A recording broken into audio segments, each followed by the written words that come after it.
Everyone, आज हम इस YouTube चैनल पर कुछ CGL के कुछ महत्वपूर्ण क्वेश्चन करेंगे। जिसमें पहला क्वेश्चन ये बोला गया है कि घनाभ की 3 पास वाली सतह का क्षेत्रफल 32 सेंटीमीटर स्क्वायर, 24 सेंटीमीटर स्क्वायर और 48 सेंटीमीटर स्क्वायर है। तो घनाभ का आयतन ज्ञात कीजिए। तो हम जानते हैं किसी भी घनाभ की 3 सतह होती है, L इंटू बी यानी 32, B इंटू एच यानी 24 और H इंटू एल यानी 48।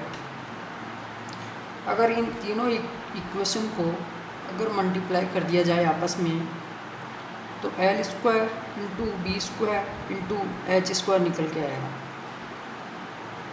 और 32 को 8 इंटू 4 लिख सकते हैं, 24 को 6 इंटू 4 लिख सकते हैं और 48 को 8 इंटू 6 लिखा जा सकता है। अब ये तो 8 इंटू 8 तो हो गया 64 यानी 8 का स्क्वायर हो गया, और 4 इंटू 4 यानी 16 का स्क्वायर हो गया, और 6 इंटू 6 यानी 36 का स्क्वायर हो गया।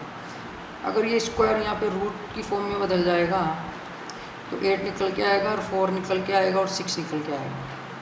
अगर इन तीनों को मल्टीप्लाई कर दिया जाए तो 192 निकल के आएगा, सेंटीमीटर क्यूब में निकल के आएगा।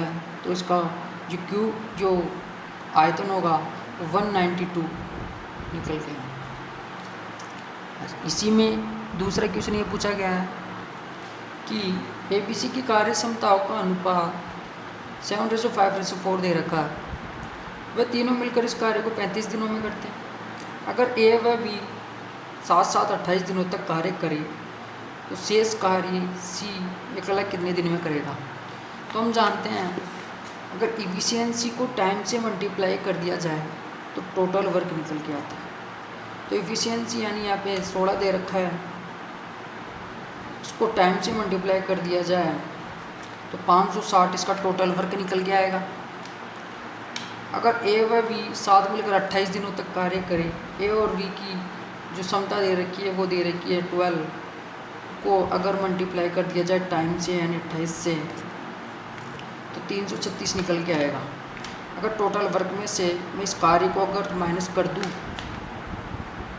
अगर टोटल वर्क में से मैं इस कार्य को अगर माइनस कर दूं तो 4, 5 में से 3 गया तो 2, 5 में से 3 गया तो 2। अब इस रिमेनिंग कार्य को C अकेला कितने दिन में करेगा, यानी C की इफिशियंसी कितनी है 4 के हिसाब से 224 कार्य को 56 डेज में करेगा C। इसी क्वेश्चन की सीरीज में तीसरा क्वेश्चन ये पूछा गया था कि त्रिभुज का जो क्षेत्रफल है वो 15 सेंटीमीटर स्क्वायर दिया गया है और इसके अंदर एक वृत्त को खींचा गया है जिसकी त्रिज्या 3 सेंटीमीटर है। तो परिमाप ज्ञात करना है त्रिभुज का।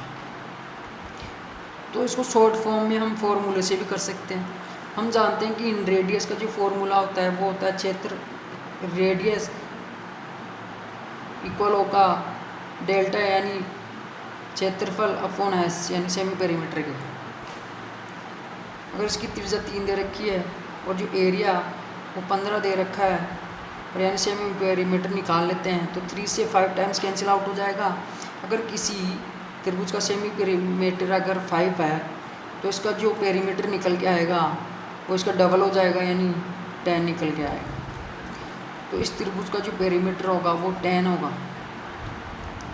अब इसी क्वेश्चन की सीरीज में चौथा क्वेश्चन ये पूछा गया था कि sec theta minus tan theta बराबर अगर P है तो कोसेक थीटा की वैल्यू पूछी गई थी। तो हम जानते हैं कि sec theta minus tan theta बराबर अगर P दे रखा है तो sec theta plus tan theta बराबर 1/P हो जाएगा। अगर इन दोनों में से हमें एक की वैल्यू याद करनी है तो इसको ऐड कर देते हैं तो 2 सेक थीटा इक्वल हो जाएगा P plus 1/P, minus plus cancel out हो जाएगा। अब 2 सेक थीटा बराबर P into P square plus का 1/P, ये 2 इसके मल्टीप्लाई में चला जाएगा तो सेक थीटा की वैल्यू कितनी आ जाएगी P स्क्वायर प्लस 1/2P। तो सेक थीटा को कर्ण बटे आधार बोला जाता है। तो कोसेक थीटा की वैल्यू पूछी गई है तो लंब को ज्ञात करना जरूरी है। तो लंब आ जाएगा इसका P स्क्वायर माइनस का 1, तो कोसेक थीटा की वैल्यू हो जाएगी पी का स्क्वायर प्लस का 1 अपॉन पी स्क्वायर माइनस का 1।